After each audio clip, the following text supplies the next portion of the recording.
मैंने हमेशा कहा कि अगर हिंदू मुसलमान वालों को वोट देना चाहते हो तो इन लोगों को दो जो यहाँ पहले से काबिज हैं। अगर आप ये चाहते हो कि आपके बच्चे पढ़ के नौकरी करें तो मुझे वोट देना। अगर आप ये चाहते हो कि दिन भर आपके कानों में जाति, मजहब, झगड़े यही आप चाहते हो ये चलते रहें तो इन लोगों को वोट देना। लेकिन अगर आप चाहते हो कि गांव में कोई बैठ के फैक्ट्री की बात करे, गांव में कोई ये बात करे कि हमारे फला बच्चे ने पढ़ाई कर ली लेकिन वो अभी भी बेरोजगार है और उसे नौकरी दिलाना चाहता तो रोहित राणा के साथ आए। तो दो तरह की अब लड़ाई है, अभी जनता को तय करना कि इन दोनों में से कौन सी लड़ाई उसे पसंद है। जो ऐसे लोग विधायक बनते जो विधानसभा के गांव के नाम नहीं जानते, जो गांव की गलियां नहीं जानते, जो सिर्फ इतना जानते हैं कि वहां कौन सी जमीन बिक्री है और उस जमीन को वो खरीदना जानते हैं। जब तक बाहर के लोग घर के अंदर बैठे रहेंगे तो घर का विकास कभी नहीं होगा।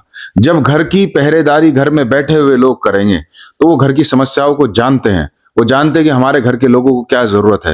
नमस्कार दर्शकों, बहुत बहुत स्वागत है आपका और अब मैं आपका अपना साथी पुरुषोत्तम सैनी और आप देखना शुरू कर चुके हैं केकेजी न्यूज नेटवर्क। 2027 के विधानसभा चुनाव को लेकर सभी राजनीतिक दल और तमाम प्रत्याशी ऐसे हैं जो लगातार अब जनता को लुभाने के लिए हर प्रकार के वायदे कर रहे हैं। और आज बात करने के लिए विशेष तौर से भेंट के लाल रोहित सिंह राणा मेरे साथ मौजूद हैं, बातचीत करेंगे उन्हीं से। पहले तो रोहित जी आपका बहुत बहुत स्वागत है। आपका भी बहुत बहुत धन्यवाद कि आपने कम से कम हमारी आवाज उठाने का काम करा। रोहित जी, विधानसभा चुनाव जैसे जैसे नजदीक आता जा रहा है, तैयारियां किस तेजी से चल रही हैं इस बार? देखिए, मैंने हमेशा कहा है कि तैयारी जैसा जो शब्द है शायद ही क्योंकि अब नेताओं के लिए सीजन है, क्योंकि विधानसभा चुनाव को 7-8 महीने रह गए, तो मुझे ऐसा लगता है कि तैयारी जैसा शब्द उन लोगों के लिए ज्यादा बेहतर है जो 4.5 साल अपने क्षेत्र में विधानसभा में नहीं गए और अब लोगों की मैयत को और 13वीं को ढूंढने का प्रयास कर रहे हैं। जहां तक रही मेरी बात, मैंने निरंतर पिछले 6-7 वर्षों में किसी की शादी, किसी का मरना, किसी ने मुझे थाने में आवाज दी हो, किसी ने कप्तान के यहाँ आवाज दी हो, ये भी छोड़िए, किसी के यहाँ लिंटर डला हो तो मैं उसके यहाँ खुशी में शामिल हो गया, किसी के यहाँ भैंस भी आई हो तो मैं उसके यहाँ खीस पीने के लिए चला गया। तो मैंने छोटी से छोटी खुशी में और छोटे से छोटे दुख में अपने लोगों का साथ देने का कोशिश करी और ये कोशिश करी कि मैं उन्हें एहसास करा सकूं कि नहीं, राजनीति में एक नया दौर आना चाहिए। वही जी, सोशल मीडिया पे तमाम चीजें आपकी बयां भी होती है, दिखाई देती है, मरने जीने में जा रहे हैं, हर प्रोग्राम में आप शिरकत करते हैं। अब सवाल यह है कि ये जो भीड़ आप के कार्यक्रम में देखने को मिलती है, ये वोटों में तब्दील होगी या नहीं होगी? देखिए, हमेशा एक बात याद रखना कि आदमी उसी के प्रोग्राम में जाएगा जिसकी दिल की चाहत हो। अगर कोई किसी को दिल से चाहने लगे तो वो उसके प्रोग्राम में जाने का काम करता है। और मेरा सौभाग्य ये है कि बिना किसी दल के, बिना किसी विरासत के, बिना किसी मठाधीश के आशीर्वाद के मैंने अपने संघर्ष के दम में भेंट विधानसभा में आज कम से कम एक ऐसी मुहिम, एक ऐसी लहर ही कह लो या एक ऐसा मजमा कह लो, वो खड़ा कर दिया जो कम से कम इस जाति, मजहब, सैनी, ठाकुर, गुज्जर, दलित, मुसलमान, इसके झगड़े से हट के जो कम से कम क्षेत्र में कोई फैक्ट्री चाहता है, कोई मंडी चाहता है, जो चाहता है कि उसके बच्चे आज पढ़ें और पढ़ने के बाद कहीं अफसर बने। तो मैंने दो तरह के, देखिए अब दो तरह के लड़ाइयां हैं बस। अब मैंने हमेशा कहा कि अगर हिंदू मुसलमान वालों को वोट देना चाहते हो तो इन लोगों को दो जो यहाँ पहले से काबिज हैं। अगर आप ये चाहते हो कि आपके बच्चे पढ़ के नौकरी करें तो मुझे वोट देना। अगर आप ये चाहते हो कि दिन भर आपके कानों में जाति, मजहब, झगड़े यही आप चाहते हो ये चलते रहें तो इन लोगों को वोट देना। लेकिन अगर आप चाहते हो कि गांव में कोई बैठ के फैक्ट्री की बात करे, गांव में कोई ये बात करे कि हमारे फला बच्चे ने पढ़ाई कर ली लेकिन वो अभी भी बेरोजगार है और उसे नौकरी दिलाना चाहता तो रोहित राणा के साथ आए। तो दो तरह की अब लड़ाई है, अभी जनता को तय करना कि इन दोनों में से कौन सी लड़ाई उसे पसंद है।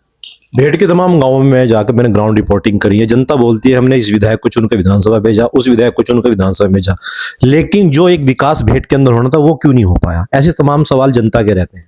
देखिए, मैंने हमेशा कहा है कि ये हमारे दो दुर्भाग्य हैं। पहली तो ये कि भेंट विधानसभा में लगभग 4.25 लाख वोट हैं, लेकिन उन 4.25 लाख वोट होने के बावजूद वहां जो विधायक हैं वो बाहर से बनते हैं। जो ऐसे लोग विधायक बनते हैं जो विधानसभा के गांव के नाम नहीं जानते, जो गांव की गलियां नहीं जानते, जो सिर्फ इतना जानते हैं कि वहां कौन सी जमीन बिक्री है और उस जमीन को वो खरीदना जानते हैं। जब तक बाहर के लोग घर के अंदर बैठे रहेंगे तो घर का विकास कभी नहीं होगा।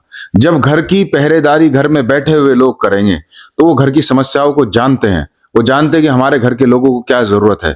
जब घर के लोग घर के मालिक बनेंगे तो मैं आपको भरोसे के साथ कहना चाहता हूं इस भेंट विधानसभा में जो हर विधानसभा में विकास हुआ, जहां फैक्ट्रियां बनी, जहां स्कूल बने, जहां रोजगार आया, भरोसा दिलाना चाहता हूं कि आने वाले समय में भेंट विधानसभा का एक एक युवा रोजगार के करने वाला मिलेगा, पढ़ा लिखा मिलेगा आपको। और वो कम से कम ये जो आज का जो दौर है इस जाति, मजहब, इनकी लड़ाइयों से दूर मिलेगा, वो काम की बात करेगा।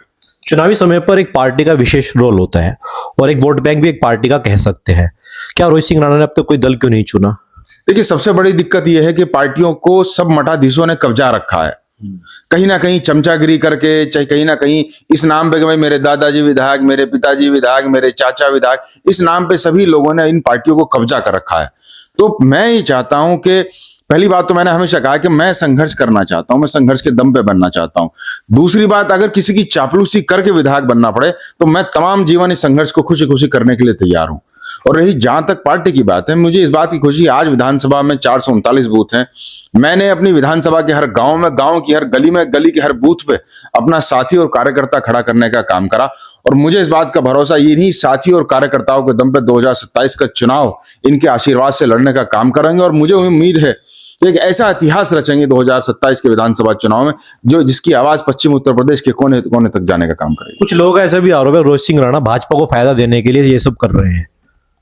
देखिए, बहुत सवाल यह है कि पिछले 6-7 वर्षों से मेरे ऊपर यही आरोप लग रहे हैं। कोई कह रहा मैं भाजपा को फायदा दे रहा हूं, कोई कह रहा मैं समाजवादी को फायदा दे रहा हूं, कोई कह रहा मैं कांग्रेस को फायदा दे रहा हूं। लेकिन सवाल यह है कि ये मेरे ऊपर आरोप तो लगा रहे हैं, लेकिन मैंने हमेशा कहा, ये आरोप लगाने वाले लोग अगर सुबह ही हर रोज मेरी बराबर में गाड़ी लगाएं और मेरे बराबर में गाड़ी लगा के अगर मैं 8 गांव में जा रहा हूं, 10 गांव में जा रहा हूं, तो ये मेरे साथ वहां दौड़ें। और दौड़ने के बाद मैं तो ये चाहता हूं कि जिसकी गाड़ी ज्यादा दौड़े। देखिए, मैंने हमेशा कहा, जिस नेता की गाड़ी के पहिए हर 3-4 महीने में अगर ना बदले तो मैं समझता हूं कि नेता चमचागिरी के दौर का नेता है। मेरी गाड़ी के पहिए हर 4-5 महीने में बदल जाते हैं। तो ये जो आरोप लगाने वाले लोग हैं, मैं उनसे बड़ी जिम्मेदारी से कहना चाहता हूं कि भाई, अभी मुजफ्फराबाद में एक बच्चा है श्रवण, जब उसके माता पिता, उसकी हत्या हुई या क्या हुई मुझे नहीं पता, ये जांच का एक विषय है, लेकिन जब उसके माता पिता भारतीय जनता पार्टी के लोगों को ढूंढ रहे थे तो रोहित राणा ने जाके उसकी मदद करी और हरिद्वार के एसएसपी को जाकर ये कहा कि इसकी निष्पक्ष जांच कराइए। रोहित राणा वो आदमी है, जब रायपुर खानका में तारवाड़ गलत तरीके से की जा रही थी तो रोहित राणा ने जाके अधिकारी को कहा कि नहीं, ये रायपुर खानका है, यहाँ नमाज के दिन बहुत भीड़ होती है, आप इस तारवाड़ को सही तरीके से करिए। तो मैंने तो हर जाति मजहब के लिए काम करा। ये मुझे इन आरोप में उलझाने का काम करेंगे, लेकिन मैं आपको भरोसा दिलाना चाहता हूं, मैं लोगों की मदद करके, लोगों के भरोसे चुनाव जीतने का काम करूंगा। कोई ऐसा गांव भी बचा है कि जहां तक अब तक रोहित सिंह राणा ना पहुंचे हो? देखिए, गांव तो बहुत बड़ी बात है, मैं कहना चाहता हूं बड़ी जिम्मेदारी से। गांव तो छोड़िए, गांव की कोई गली और गली का कोई चूल्हा मैंने नहीं छोड़ा जिस चूल्हे की मैंने चाय ना पी और जिस चूल्हे का मैंने खाना ना खाया।